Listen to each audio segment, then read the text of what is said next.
And welcome everybody to the Casually Hardcore Podcast. I am your host, Brian. This is the first podcast of 2019. Happy New Year. Joining me is Chris, who is just coming off a hot streak on Blue Mage.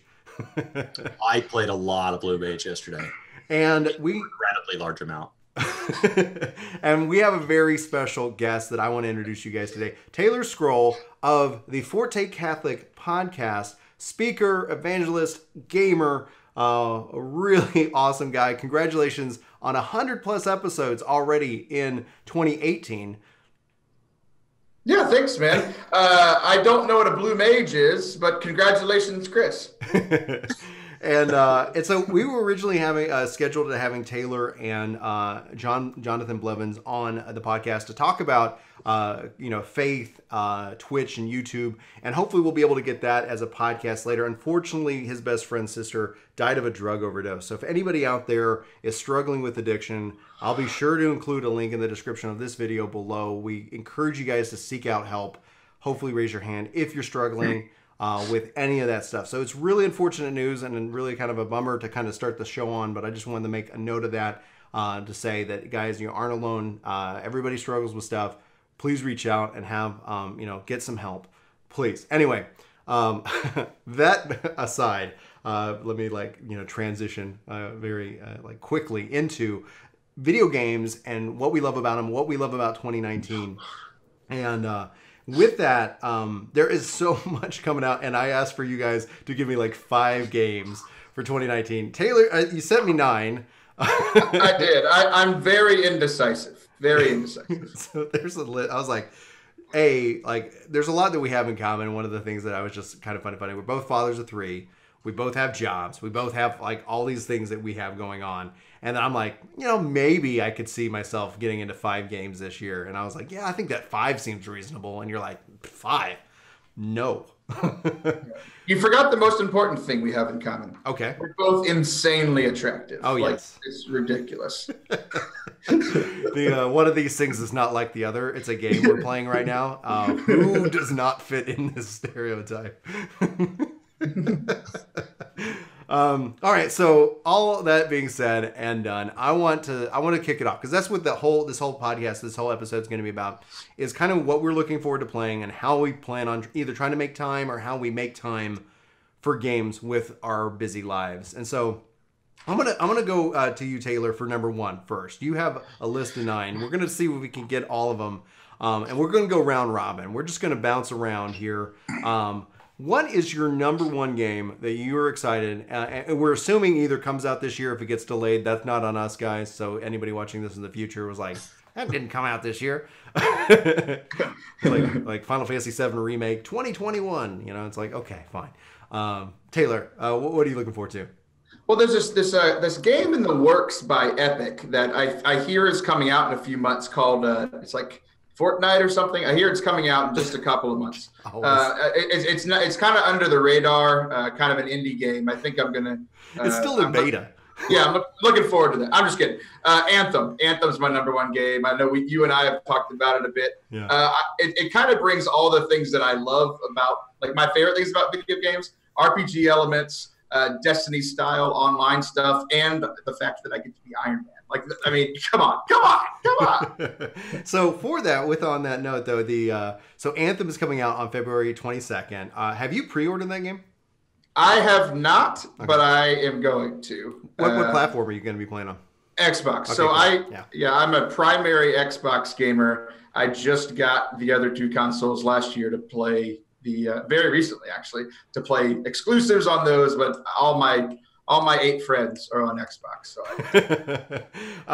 So we've obviously talked, offline about Anthem. So the fact that we'll be playing on Xbox, I think, is going to be very, very exciting. You're right; it does hit all the elements. But you did mention an interesting game that all 3 of us definitely have in common, and that's Destiny.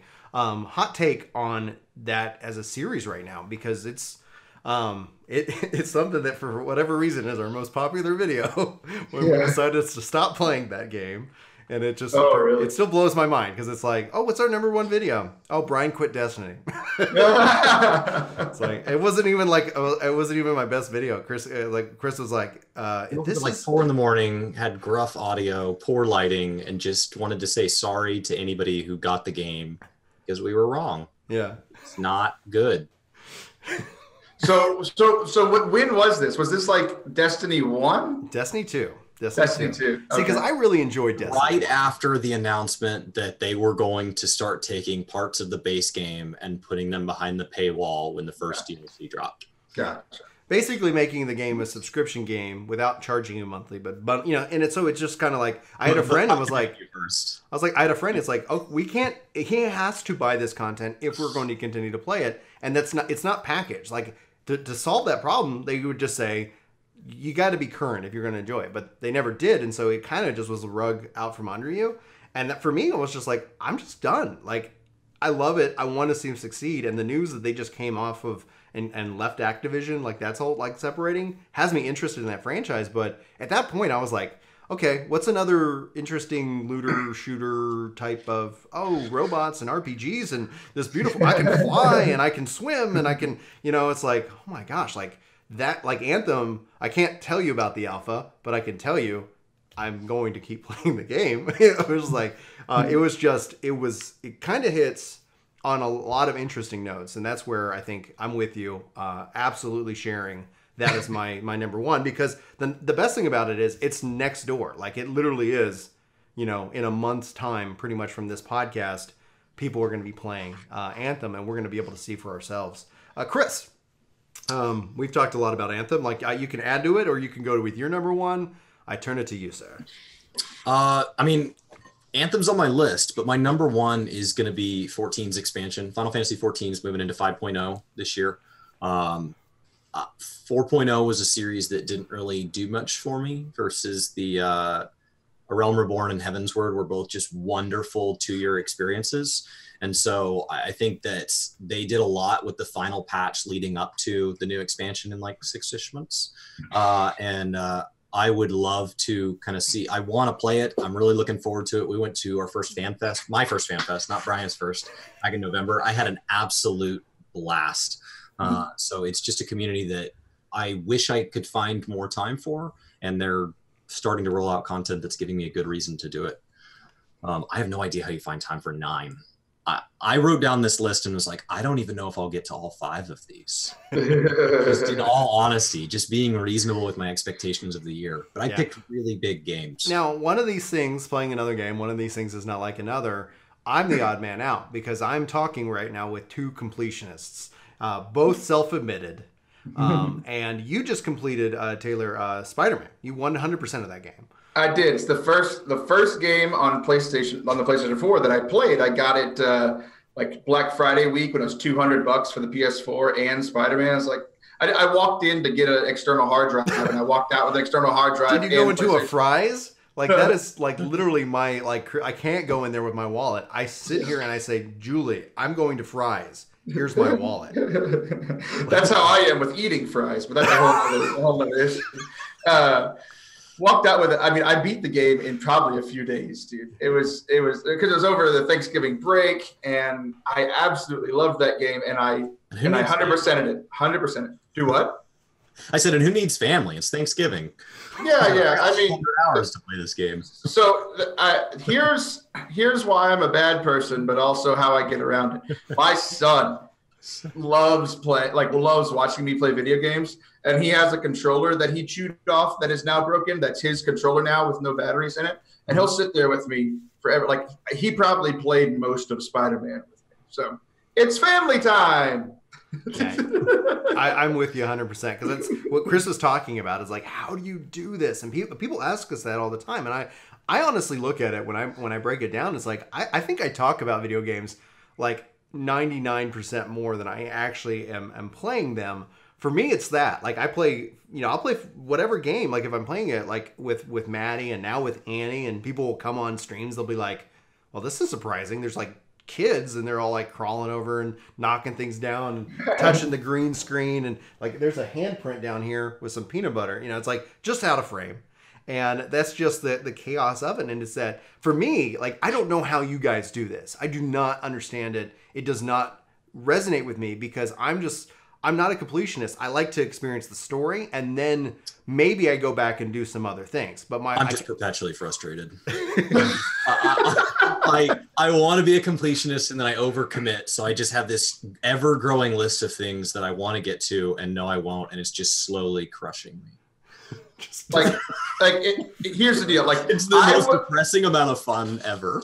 I will walk through my entire life. Like, let's say I have to go to work. There are two like stupid things that you have to go to a mountain to find a collectible. I will feel like a failure in my life until I find those collectibles. I can have a great day at work. I can spend time with my family. I can go to church. I can travel and spread the gospel. If I have not found those two collectibles, I'm an idiot. I feel like a failure. I have to finish. I mean, I'm just going to call you out on it. You suck at life, and it's like you should just back up and go home. How many games have you completed recently? It really puts a diminishing glow on like a good day. The other day in WoW, a new piece of content dropped, and there was these rare mounts that could drop from each of like 8 bosses. And they're supposed to take multiple attempts, and you can do it once a week, and it's supposed to last the next 2 years.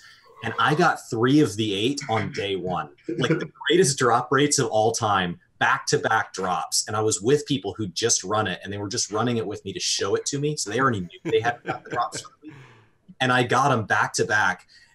And because I'm a completionist, I was like, it's going to take forever to get the other 5.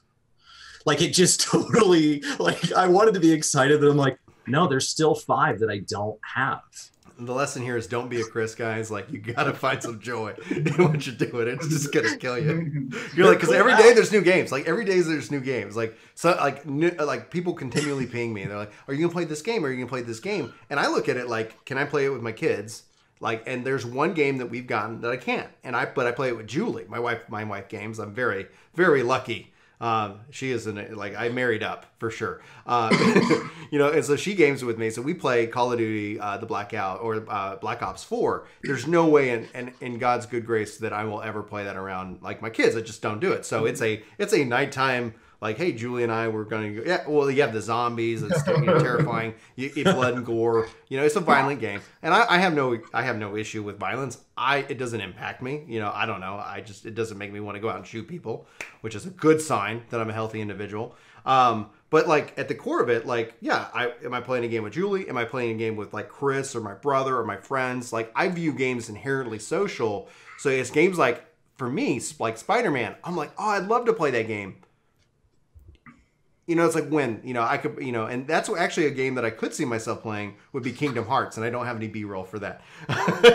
So I know Kingdom Hearts is on y'all's list, and it's actually on Julie's list for me to play with Maddie at some point this year. And I was talking with Chris yesterday, and I know you don't know what a blue mage is, Taylor, and that's okay. We'll forgive you. But we're sitting here, I was like, I thought that was going to be something that was going to take up my entire spring. Now I'm like, I might be able to get Kingdom Hearts in. Taylor, what are you looking forward to in that game? And then we'll get back to our kind of round robin rotation. So here's the thing. It's 9th on my list of 5 for a reason. Because I've been listening to a new PlayStation podcast just because I'm new to PlayStation. I haven't had one since PS2. And I feel like I'm so far behind.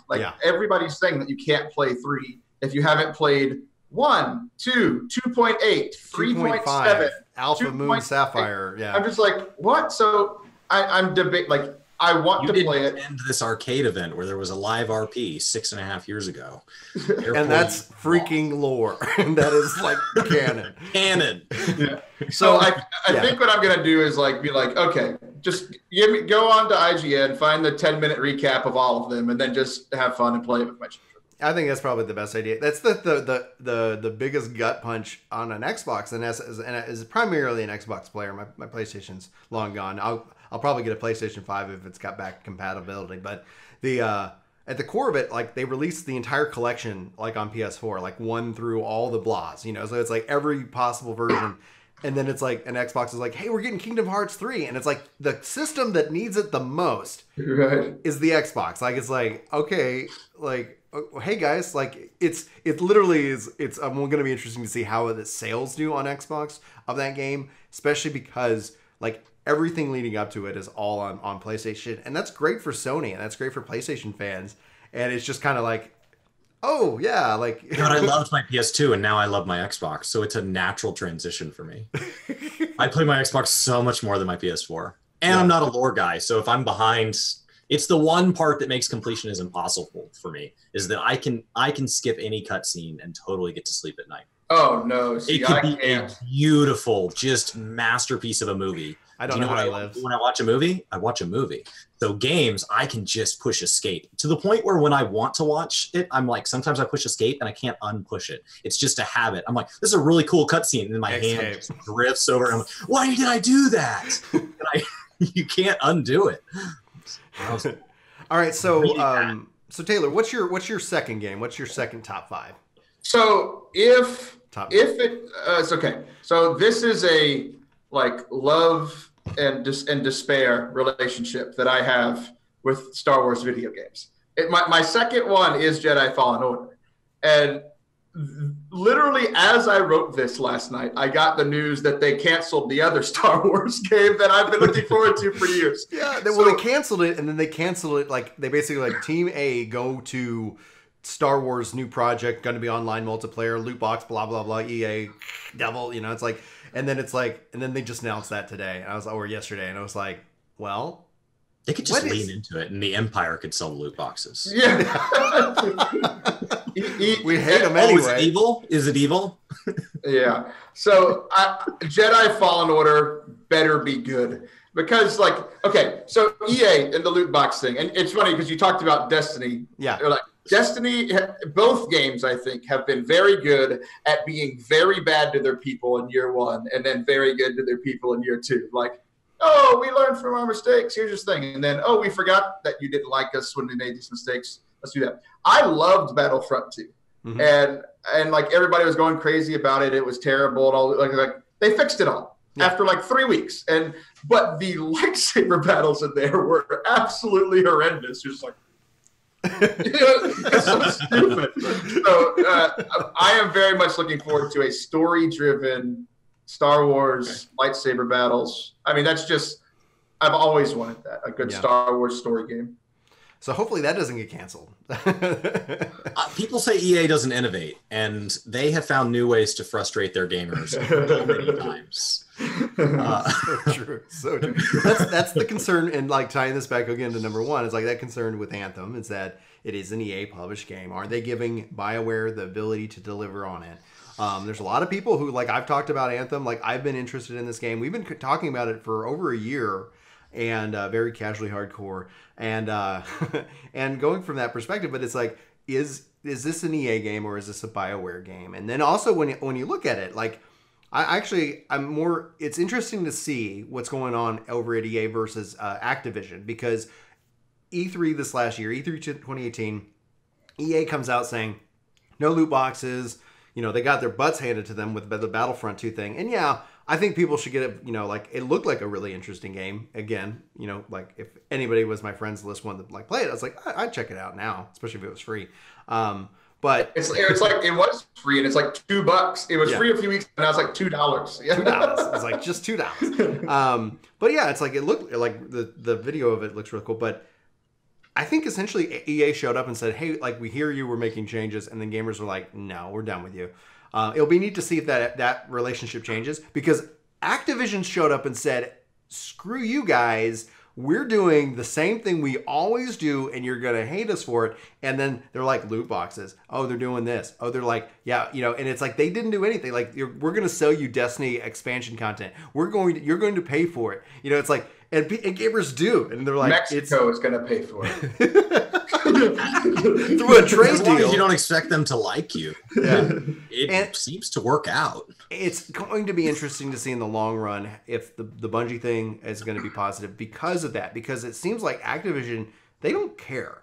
I don't think any of these companies care. They're making money, but I think EA was like, oh man, we got we lost a lot of money on this. And Disney, I think Disney's the key factor. Disney's like, why are we in the news about a video game and everybody's mad? Like, that's not brand friendly. You got the rights to this. I think Disney's the key factor when it comes to like EA and trying to like clean up its house or whatever. I'm not saying they're going to be redeemed. I'm not saying that they should be. I'm not saying that, like they need to be. It's just like, whew. Disney as a company is an interesting concept because they're such a friendly bully. Yeah. Like the idea that they put stuff in the vault and then they're like, we don't have the key. oh, it's coming out. I almost did a spit take. $25. It hasn't been updated since the last time media changed. It's like, oh, this movie was last out on VHS. So if you don't have a VHS player, you have to buy it from us. All right. Chris, what's your number 2? So my number 2 is equally like, I wrote it and then was like, I felt just like Taylor did. It's like, this better be good. So I put Battle for Azeroth on there. It came out of the gates with some work needing to be done, is the nice way of putting it. They basically found the hardcore set of players and said, all right, we're going to make sure that this is utterly unsatisfying for you. And took the casual players and we're going to say, okay, we're going to make sure that there's not enough for you. And then to jump over the gap in between, we're going to see if we can just divide that into a huge canyon so that anybody that's in the middle just gets lost. And so the first big patch has already come out, and I appreciate that they didn't try to like close up the canyon in one go, because you can't do that. That you can't make that big of a change and not cause a whole new set of problems that you just didn't see. So it seems to be a step in the right direction. So 2019, I'm going to get into my first raid. I took 5 years off WoW. I just want it to be the game that I've always loved and played from growing up. So through college and stuff. So it's my number 2 most anticipated game of the year, but like, please, Blizzard, like, just let me play your game. I don't want to hate it. I really don't. I think for me, and tapping into what Chris said, Shadowbringers is for 14. It's got to be on my list, at least number 2. I share a lot of the same sentiment as far as this last expansion goes. And I think what we're seeing right now is kind of a lot of fruition, a lot of work, a lot of feedback that's been provided. And so I think it's the most interesting, because I am a lore guy. I dive into these stories. Like, I get invested in these worlds. That's why the lore for Anthem is very interesting. I think it's also, as an engineer, very ingenious, because it's like, hey, we have these like godlike machine relics that they just conjure whatever they want into reality. And it's like, so they could do anything with that. They could be like, well, I mean, because at the end of the day, because like no matter what, it's interesting, especially within the Final Fantasy community. It's like, what's the lore reason for the reason that this looked like this and then this was influenced by this? Like Anthem, if they get asked that question, they'd be like, shape or relic. It's just like, that's why anything happens that's good or bad or neutral in this world. All right. Taylor. Red lyrium. It's always red lyrium. Always the red lyrium. What's your number 3, man? Number 3 is a game that I know, other than like the announced trailers at EA, I know nothing about it. But because it was made by the people that made Witcher 3, Cyberpunk, I just adored Witcher 3, and I had never played the first one, never played the second one. And I just did like, I don't know, the IGN, Witcher in 5 minutes. And then I played it. And it was one of those games that it was so different from everything I'd ever played, even though I love RPGs. And I played for 10 hours and I was like, there's just so much to this game. I'm confused. And I put my controller down and I stopped playing it for like 9 months. And then I came back to it, and then I played it for like 130 more hours. Like, I was like, this is amazing. So I'm looking forward to Cyberpunk just because it's CD Projekt Red. Yeah. I picked up The Witcher 3, and that ends up falling into the like immense amount of backlog that I actually have on my list. And I started playing Witcher 3. This is kind of tied back right at the beginning of what we're talking about the show. And I was like, and this is going to be a nighttime game. Yeah. Oh, yeah. It's definitely. I was like, oh, wow. Okay. Like, all right, fine. Well, so it's like I have not completed it. I haven't. It's Why like do Brian's kids have to go to bed at 6. Like kids, like I need to finish. I need to beat the Griffin or whatever. Like I got to the Griffin, and it's like, and that's kind of where I ended up living out. But that was also a great game that I got that's on sale, and so. Yeah, like the CD Projekt Red, they like are such a really talented team, and Cyberpunk definitely got a lot of interest here. Now, like I said at the top of the show, I don't know if that's 2019. Like, yeah, like that's why it was kind of the caveat. It's like people are saying it will, but it might not. But I had to put it in there just because, like Witcher 3 is like my 3rd favorite game of all time. So, come on, CD Projekt Red, let's do it again. All right, Chris, number 3. Number 3 is actually, I've been taking a huge amount of time and trying to get myself away from the screen time this year and the last year. And I've gotten big time back into Warhammer 40,000.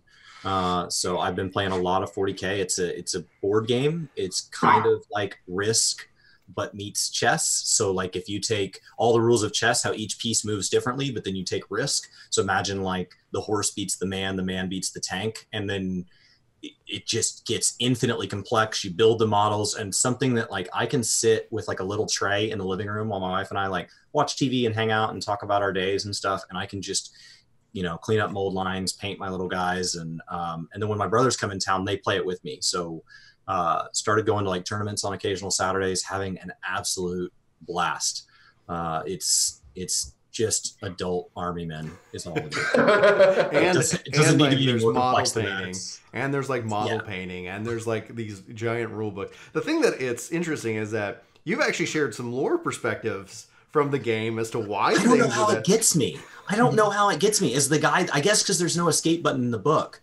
So like I can't skip it. So it's so well worked into the game. Like I have these units called Berserkers, and to understand how they move on the table, like the lore lines up so perfectly with how they play that you just, anytime, it's a dice rolling game. And so anytime you roll the dice, like, against Space Marines, if I roll a 6, I get an additional attack. So instead of doing 3 attacks, I get 4 attacks, and it's because I hate Space Marines. So when you get 6, I roll, for a squad, I roll 18 dice, and 7 of them are 6s, and I'm like, yeah, I really hate you. And like you play into this lore based on the dice, and you just trash talk for 2 or 3 hours with this other person, whatever army they're playing. And like all the armies have relationships, and then they all have all this lore written into their rule books. But every rule book for an individual army is written from the perspective of that army. So like it's my version of history. And so sometimes there's like historical battles told from my perspective, and then your book goes over the same historical battle. And it's like, yeah, I mean, like the number of ships is the same, and like kind of where we were fighting was the same, but you called it like a strategic ambush, and we called it like murdering a bunch of innocent planets. So there's just two. From my point of view, the Jedi are evil. It is. So I play Chaos. So we're the fallen Space Marines. So Space Marines is humankind, and I play the group that has fallen to the warp. And we think of Space Marines as like this nasty, convoluted empire that are just tied up in their own belief systems and stuff like that. And we've catered to our base desires and found a pure form of humanity. And so like, it's just really interesting. And there's like weird religions and like sects within things that like break apart and then they battle each other. My brother got me one of the books, like they have narrative books to catch you up, and I haven't been able to get through that. So I'm not that into the lore, but I know enough to talk trash. I'm not into lore, but I read books about board games. Well, that's the thing. I know. I don't know. I won't watch a cutscene, but I will read a book. I want anybody who watches this podcast or listen to it on iTunes now, by the way, should open the show with that. But yeah, like you guys got to give Chris some real hard time of not knowing the lore for when he's in here like, yeah, there's his lore books for. Chris is mad that he can't put he's trying to push escape to get out of this conversation. Push, and then my eyes keep reading, and I'm pushing the top left of the screen, and I just finished the thing. Wouldn't it be funny if we got in that attitude of just like normal conversations in life? It's like, where's the escape key? I got to get out of this. All right, so I'm gonna go. So for me, I have to say that one of the games that I am really interested in, and it's just something I'm following, and it's said to come out. It's already out in Korea. I love me some RPGs, and that's gonna be Lost Ark. And Lost Ark, the way that everything I've seen on it so far is it's like an MMO. Yeah, like I need another one in my life.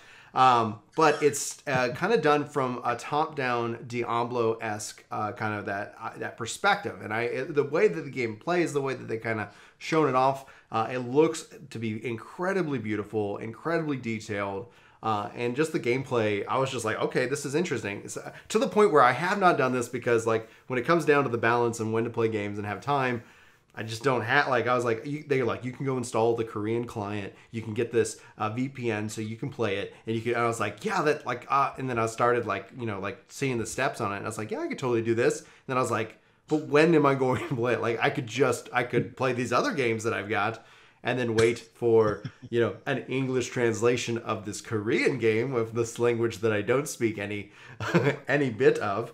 So that is my number 3 game that I am definitely looking forward to this year. Chris will send you a book to explain the story from the Korean perspective. He'll get it translated to English. Yeah, that'd be a little handy. One of the things that we've joked about is I'm dyslexic and I'm very bad with like written language. I mispronounce things, not purposefully. Lost Ark. Lost Ark.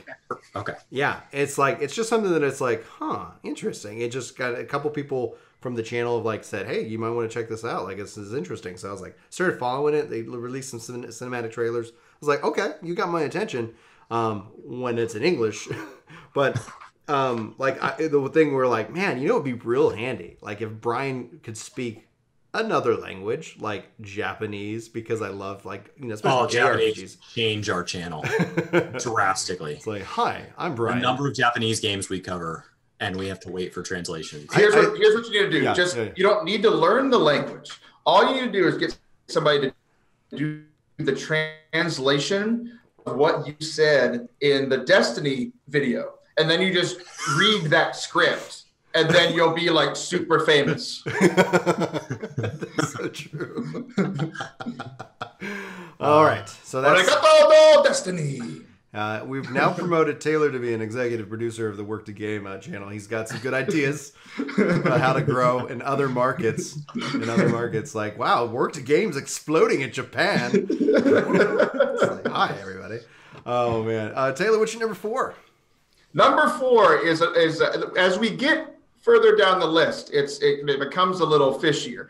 I am looking forward to seeing how the Division 2 goes because I played the Division 1 and I love the kind of like home base building aspect of going out and shoot it's a shooting, right? Going out and shooting stuff and then coming back, and I love that build up. It just seemed a little redundant the further you got, but I liked the gameplay loop. Mm-hmm. Yeah. So I liked it, and I'm looking forward to seeing what they do. Like, hopefully they learned from what they did. They've got a great foundation, and then moving forward, I mean, all of the stuff that they showed at E3 looks great. It's coming out in a few months, so I'm going to get it, and it's one of those games that I'll play about 10 hours and then decide if I'm going to play it anymore or not. So. Yeah, the Division we played, and I actually really loved it. I came into the Division after like patch 1.8 because I was just like, okay, like I didn't get it. There was problems at launch, and then they kind of people said like, man, 1.8 is phenomenal, and it was like I liked the story. The thing that obviously is different, like when we look at Anthem and Destiny and all these things, is that in those games, like you're shooting aliens or you're shooting giant robots or things like that, and then you switch to the Division and you're like, oh, I'm shooting a dude. And I'm unloading like 1,000 clips into this guy, and he's like, I'm fine. Yeah, it's like, what are you doing? So what they showed for Division 2, because it's like, we're not able to kind of divorce the reality. And so you're like, well, I'm using a gun, and this guy is like a tank, but he just looks like a guy in like a shirt. But they've kind of said like, okay, you're going to like chip off their armor, and they have like a visual representation of these guys are armored up. And then eventually, like, then their life, the guns will do a lot of damage to their life. And I was like, that I think will be interesting to see how people like perceive it, because otherwise everybody was like, oh, they're just bullet sponges. All the enemies are bullet sponges. And I was like, well, yeah, I mean, it's like, it's an RPG. We're doing stat calculations here, but right. Oh man, like that's the problem that I've got, because like Division 2 is definitely a game that I'm like, oh, that could be a lot of fun. But when? Because it is one of those online RPGs. It is this game that's going to require a lot of investment. It is these kind of things. And that's where, for me, I'm looking at Anthem as more of that investment. And then basically, Taylor, if you were like, it's really good, Brian, come play with me, then I'll be like, okay, if I have a group to go and participate in the game with, then yes, I can make time for it. But I'm waiting. I'm like, Division 2 is like, okay, like let me know. Yeah. So let me know if you're going to get it. And especially because if you get it if you pay $10 or $60 for a 10-hour demo, Let me know if you're going to stick with it, because then it'd be like, totally, I'm in. And that's the thing, like for me, like how I've looked at gaming. Most of the time when I'm playing games now, I'm playing with friends. And so it's like, it is my social time, you know, because a lot of my friends are distant, or they're at home with their families and that sort of, you know, so when our families go to sleep, like that's when we're playing. That's my social time when I'm hanging out. And the games become a lot more fun. Like Destiny 1, I played with my boss over spring break. We put in a 40-hour work week into Destiny. Like literally had never played it before, played it 40 hours, Monday through Friday. It's the most video games I think I've ever played, especially definitely as an adult. So I don't do that often, but like it was fun because like I was new at the job, and that's how like me and my boss bonded, you know? And then I got 2, and he's like, I'm not playing. So I was like, well, this isn't very fun. I'm just shooting people I don't know with no one that I know. So it helps to have a buddy, because it's like, yes, because like you want that. Did you see that? Like, did you see that moment? And you have somebody to witness it. Like, you know, it's like Chris did something amazing. It's like, you know, like he did this thing when in Final Fantasy over this last summer, where they were like playing this content, and something that we've never seen happened. And his reaction was so raw, true, and just pure. But we were like, people were together, and everybody was having it with. It was such a social thing, and that's one of the cool things that probably kind of if we're able to get you and John scheduled for a future podcast, will be an interesting thing that I want to dive into, because like for me, when we talk about balance, like what the other piece of this theme is that I don't watch sports, and I don't really watch a lot of TV unless I watch a show with my wife. Like she's like, now I have got no problem if you want to go play games for whatever with your buddies, because I don't lose you every Saturday and Sunday and Monday and, you know, Friday, because you're off watching either a sport or, you know, and not that, you know, it's watching sports or anything is bad. It's just like, I don't invest my time into that. It's, I do have free time, and I choose to invest it into video games. Chris, you look like you have a thought that you're working on. Just listening. Okay. I was like, I my wife agrees with you, and Julie's view is that like you and I don't like. I go on a ski trip every year for Super Bowl weekend, because I can come home and catch the end of the game on Sunday. That's enough that if it comes up conversationally, I'm fine. We can leave earlier in that week, and it's a weekend that the locals aren't out because they're watching the game, and it's not during spring break, so there's no tourists, and there's still plenty of snow on the mountain. So like it's an easy thing for me to, I mean, I enjoy college football with like my college friends, but I only catch a couple games a season, and I don't really care about the game. I just want to hang out with them. It's something we can bond over. So video games has always been a big part of my life. So when we talk about these lists, like, yeah, my lists have definitely changed. If you asked me the same question for 2019, but found like 20-year-old version of myself or 15-year-old version, it's a totally different list, because as we move further down this list, I'm with you guys where like, my list starts to get real slim, because I just look at the amount of time I think I'm going to have. And while these games may be objectively better than the ones I listed, I wouldn't change the order, because what I enjoy is like, I'm playing WoW with friends that I haven't caught up with in several years. And I'm playing Final Fantasy with you and with a lot of people from the channel. And it's something I can enjoy there. And like, that's why Kingdom Hearts is on my list, but I honestly don't know if I'll get to it, because if it had come to Switch, I would get it done when I'm in the airports and stuff, because I have a lot of flights this year. Yeah, like that. Like honestly, like I have this list. Like me and my friends are in Siege right now. Like that's probably where most of my time is going to go. Is still Siege and Rocket League, because like I have this list, and like if none of my friends are on, then I'll go play the single player games. I'll play Cyberpunk. I'll play Jedi Fallen Order. Like I'll probably play Jedi with a buddy, even though I don't think it's got the 2-player stuff, but like we'll play it together and talk about it as we're going through and that sort of thing. But like these are the games that I play when no one's around and it's nighttime and my family's asleep. Every other time I'm playing Siege or Rocket League with the people from wherever. So yeah, I have friends that I'll go play Factorio with, Minecraft with, all these different games that aren't on my list at all, but there's a very good chance I touch them this year. And then Kingdom Hearts is my number 4. And number 5 is Anthem, because I don't know how you make room for a third MMO. Look, it just seems impossible. As a completionist, as a completionist, as you go down this list, do you move on further down the list before you complete the previous game? Or do you wait until you complete? So how many of those boxes will you open at once? I will complete a game before I start another one with the non-completing games rotating outside of them. So for example, like when I start Anthem, I'm playing Anthem until I'm done. But some of those games never end, right? I mean, right. Yeah. How do you like? That's the problem with some of the like being a completionist with these games as a service. You know, so what? Like, how do you define then being what is complete and what isn't? So one of those. I will move on to another story game when I am done with the story. Mm-hmm. So like Destiny 2, you know, you could play it forever, but when the main story ended, I played a little bit of the multiplayer, and then I moved on to another game. Now, once all of the DLCs are out, which actually I think just happened, then I'll go play that whole entire story. But like right now, my story game is God of War. I'm playing through God of War. Mm-hmm.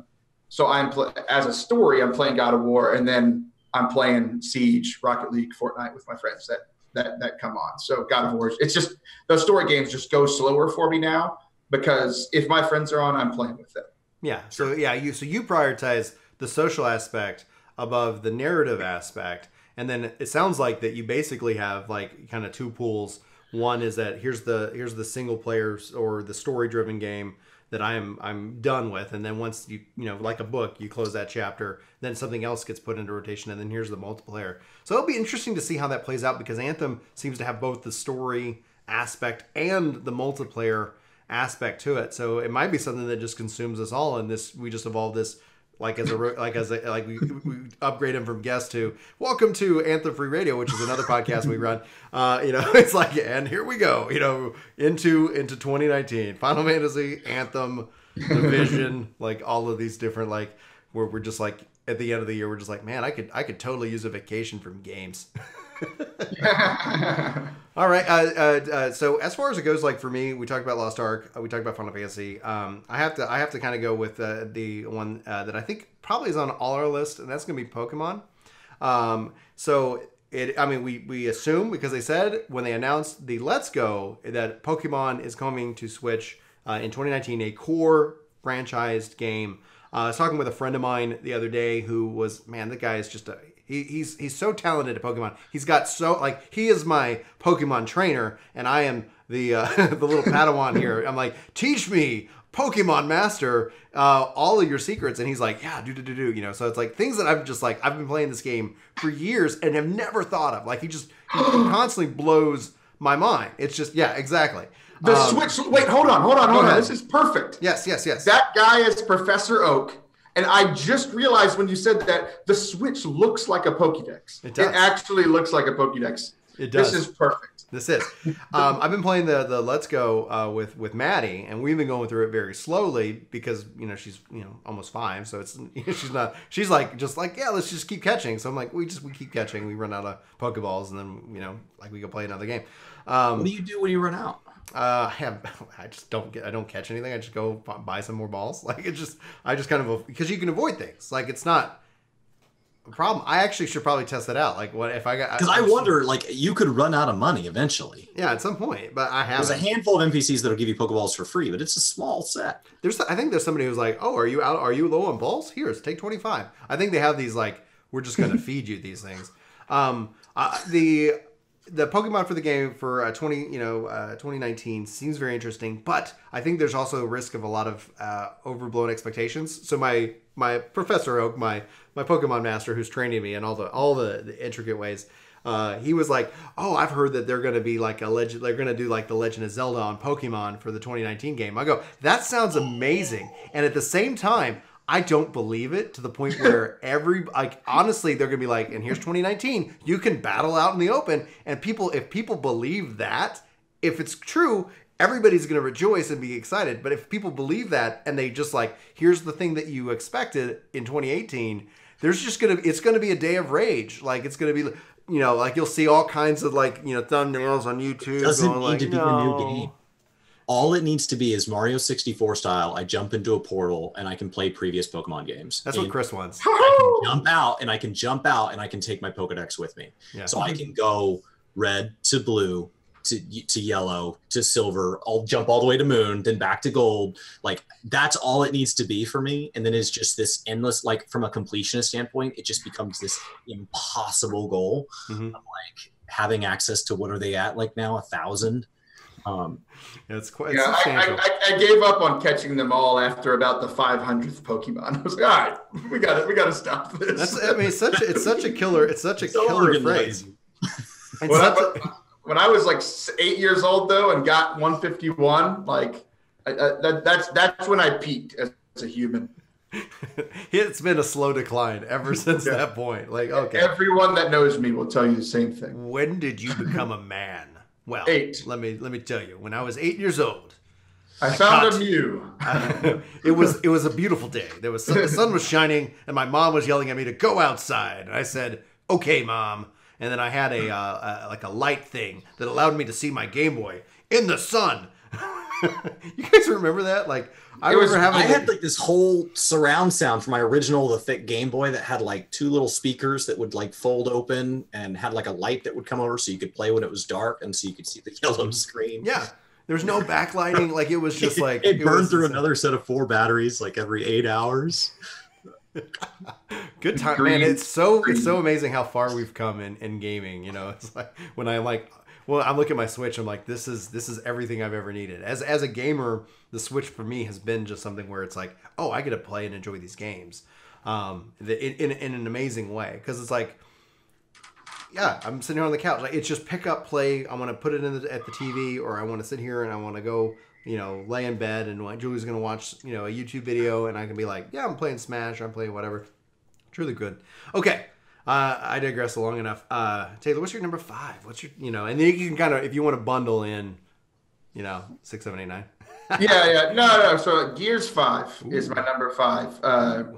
It was not this year, but not this last year, but 2017. Mm-hmm. I had never played a Gears game before. Oh my gosh. I'm so jealous of you. That was such an amazing experience. So I played 1, 2, 3, the Judgment, and 4.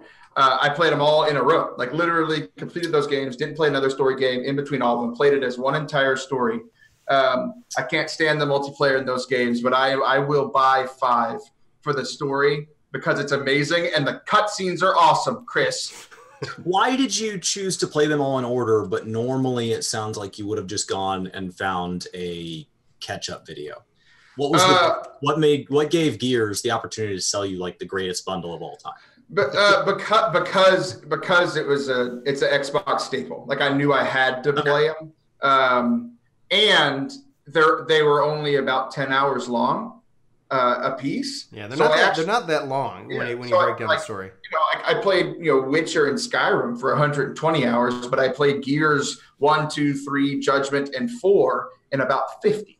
So I just kind of viewed it as one. I played a preposterous amount of Skyrim back in the day. Oh yeah, it's ridiculous. I think like 140, 150. That was my first game that I really sunk my teeth into. Yeah. And now, like Dragon Age Inquisition and some of these other games have gotten more of my time. But yeah. Well, that's the thing coming off Dragon Age was like, this is the team that did that, that for Anthem. And that's where it's like, I'm hoping, and they really can kind of step up. The team that did the Dragon Age, that did actually the main Mass Effects, the writer who did the Mass Effect games is the guy who came in and wrote the story for Anthem. And so a lot of people are coming off with a bad taste in their mouth of Andromeda and that, but it's like, this is the different team. Like it's BioWare, but it's going to be neat to see because it's like, they've showed us a lot of really cool stuff. Oh man, like at its core, when I went just on the side note for Skyrim, oh my gosh, like I've sunk at least 100 hours in, and I have no idea what the story is. I just kind of like went off and just was like, I did the School of Magic, did this, became an assassin somehow. I went to Hogwarts. I became a Jedi. Yeah. There's these dragons flying Kingdom Hearts. Yeah, and then I'm like, and then eventually I just kind of move on. And it's like I've never beaten any of the Elder Scrolls games, and so people are like, "Oh, are you gonna get the Skyrim remastered?" And I'm like, I lost a lot of time. I have nothing to show for it. Like I didn't finish the story. I didn't do this, and so it's kind of falls on to the back pile, the pile of shame that continues to grow. And that's where it's like I'm trying to get a better balance And I like your strategy. I'm going to steal it. I'm going to say, like, here's the story game when no one's online, and here's the, and then I'm playing this game or these games, because I am not finishing those. I haven't finished Octopath Traveler. I haven't finished, the Nier Automata. And if you haven't played either of those, Taylor, I highly, highly recommend them. I bought Nier. It's in my list. I bought it over like the Christmas break. I buy all of my games spring break and Christmas break because they go like 80% off, and I just buy all of them in a week, and then I play them over the course of the next year or two. So. Nice. Pile of shame grows. Yeah, for sure. Well, it's just like, I like it from a visual collection and things like backlog. that. Chris, you got a number 5. So my number 5 was Anthem, and my number 6 was Pokemon. I put it as number 6 because I thought it doesn't belong on the list because I don't have a firm belief it's going to come out this year. Right. They have said it. They have delivered on everything else for the Switch. So if I had to go beyond that, it would just be anything that would get my Switch in my hands more. Like, my one frustration with Kingdom Hearts is that it's not coming to the Switch. Just more time. It's like perfect for the Switch. Oh, I know. Perfect for the Switch. And the number of times I've sat in an airport or so when we drive somewhere, like we drove to Wichita Falls last weekend, and that's several hours there and several hours back. And my wife and I, we want to go on like camping trips more this year. Well, when she's driving, she does not like if I fall asleep. It makes her totally uncomfortable. So I have a Switch in my hands, and I'm just playing Switch, and we're listening to podcasts, and we're talking. But then when I'm driving, she passes out like immediately. She's like, on the way to the grocery store, out. It's like it's 4 minutes. How in the world?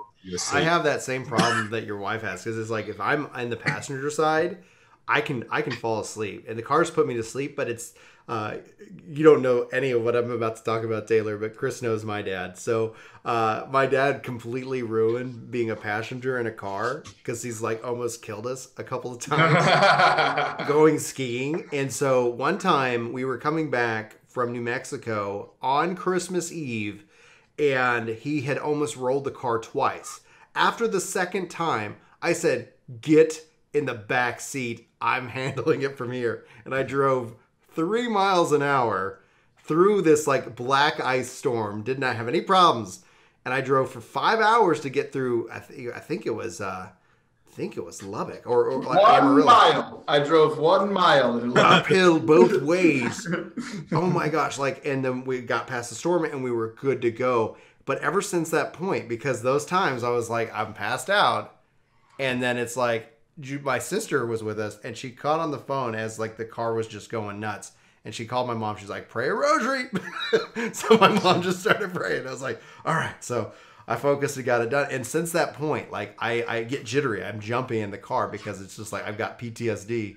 Yeah, I cannot be a passenger. I cannot. I drive everywhere I go. We drove like in one day with kids in the car for like 12 hours twice over Christmas break. Oh. Like, no, the deal that my wife and I have, she deals with the children. Because if I'm dealing with the children, nobody's going to be happy. Yeah. So I drive, I put headphones in, and like, I am not a father. I am a chauffeur for 12 hours. And she takes care of the children, and then she naps. You know, when the kids are asleep, she's asleep. Yeah. Because there's no way I am dealing with the children in the car. And or like a gas stop. And you just get out of the car with your headphones on. You're filling up the gas, and she's like, "Get inside and go to the bathroom. He will leave without you." You must have seen us on our drive to New Orleans. That's exactly what happened. You're like, I'm going. You don't even tell people like I'm going. Like you go in, you get snacks, you come back, and everybody knows. Like, no, 2 credit card payments. Yeah, there's 2. And yours, and you always get dinged by your bank because they're like, "Why were there 2 credit card payments at this gas station? Both for different numbers." Yeah.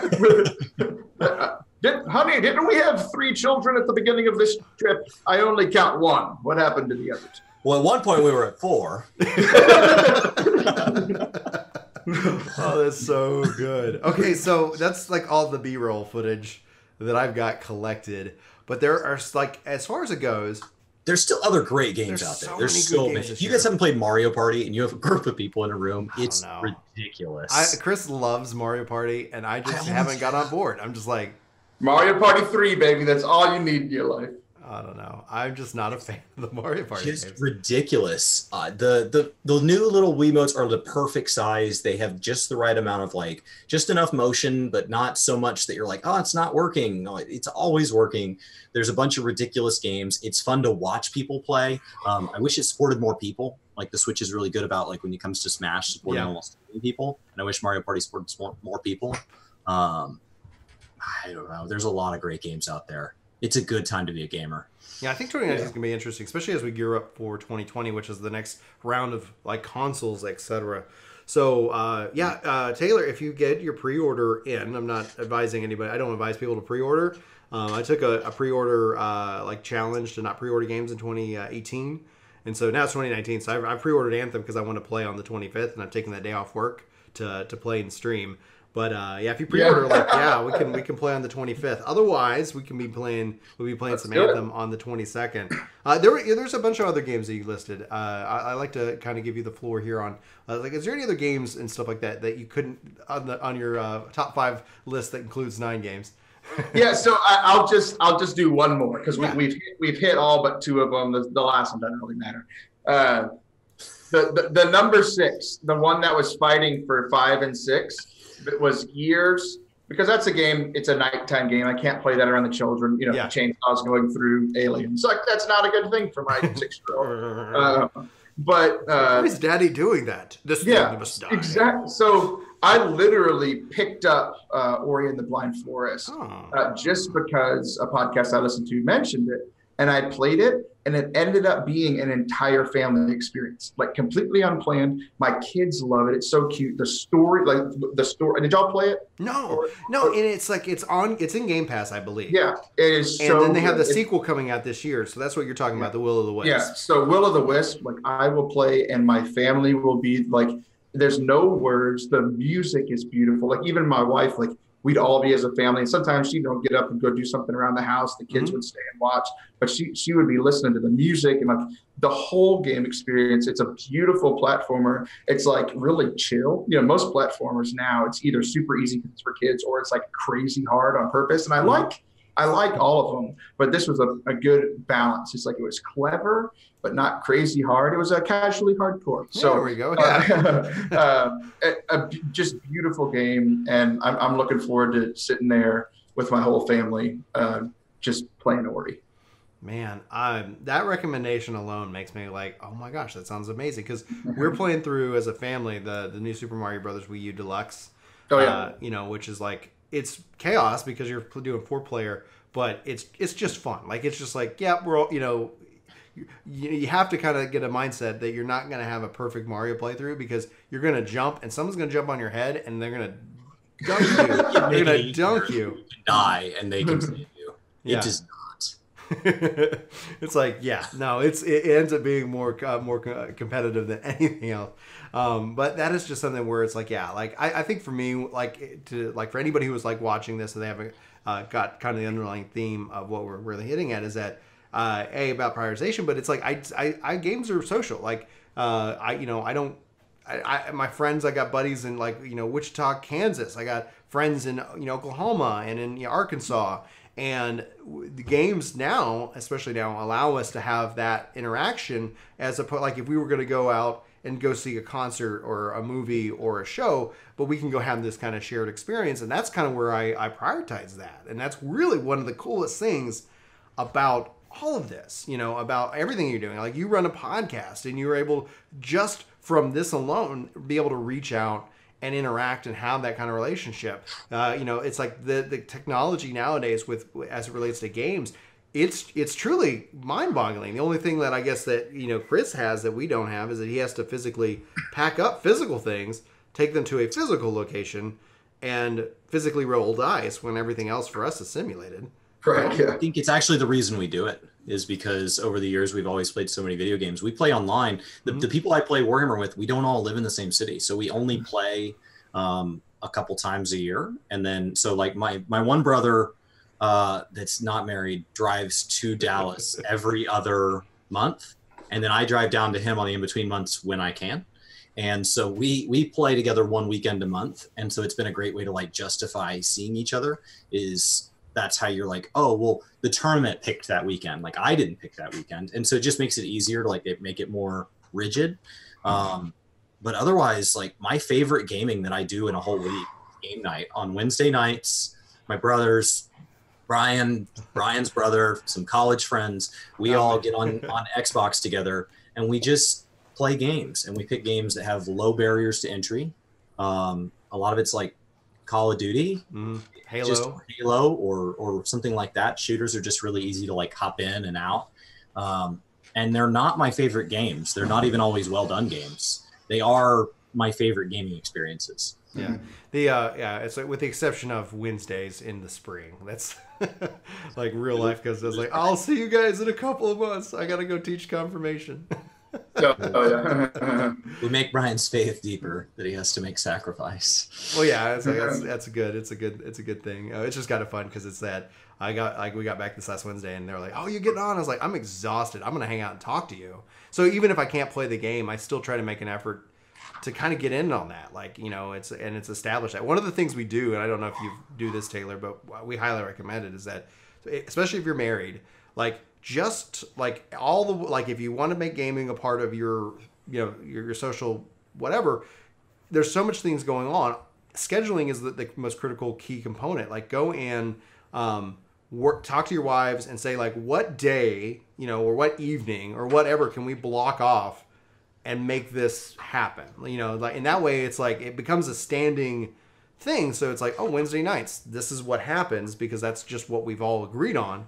And so just like with you and your wife and the kids being like, you're the chauffeur and she's managing the kids, like, it's all understood. So there's no drama. There's no drama that comes out of like, oh, he's going to, like, because if let's say like on like, because Thursday night typically is me and my wife's night. Like we make Thursdays, we make Sundays, we do these things like on these things. But if Chris was like, hey, you want to get on Thursday? Like, and I'd be like, sure. And then my wife's like, oh, I thought we had plans. I'd be like, oh, do we have plans? I didn't know.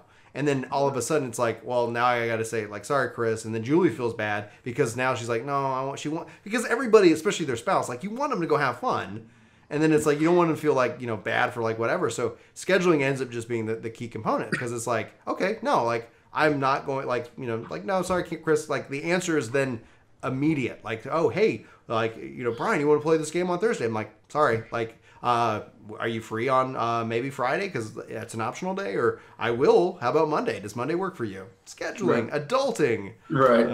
Yeah. We do it on Mondays. Monday nights is a group of.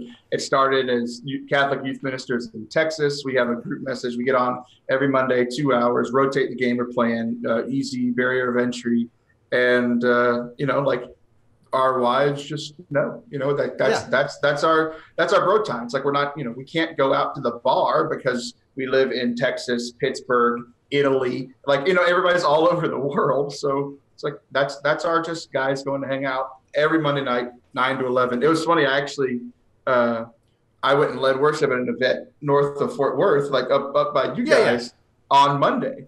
And I stayed at a buddy of mine's house who's in that group. And I drove to his house and ended up playing with that group from his house. That's epic. It was actually funny. We played a prank on him. We were playing Siege.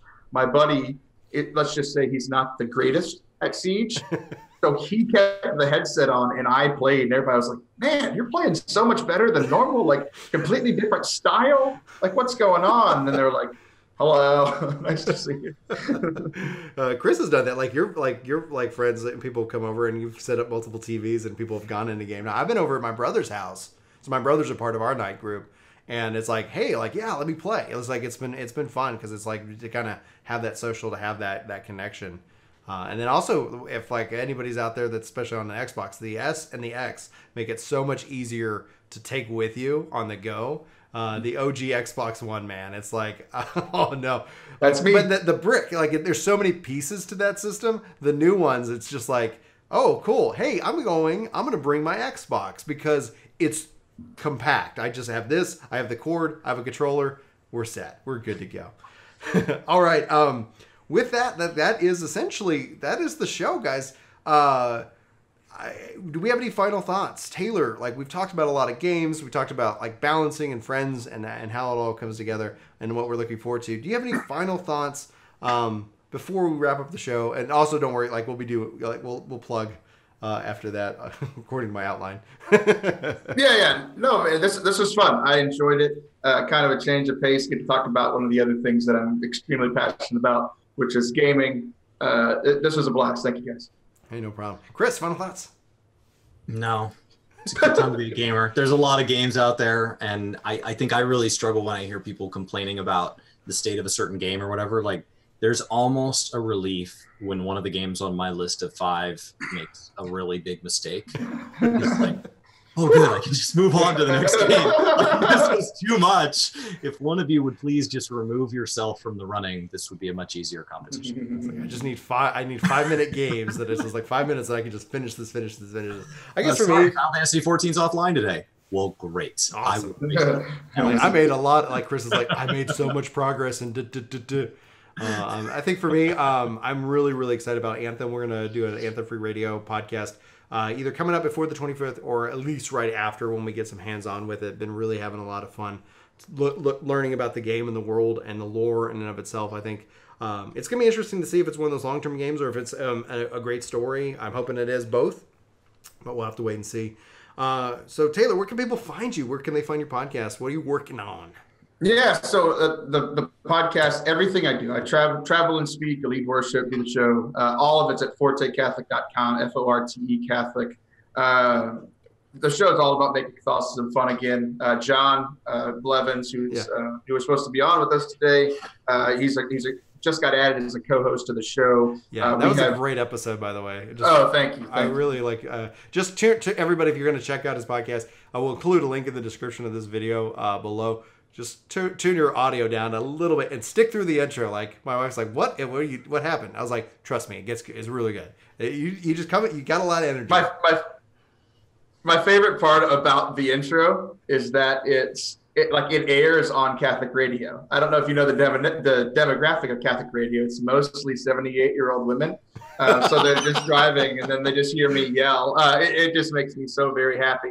So yeah, if you want to talk about having some fun, bringing joy back into the faith, and have a lot of guests on that are much cooler than I am, go listen to the show.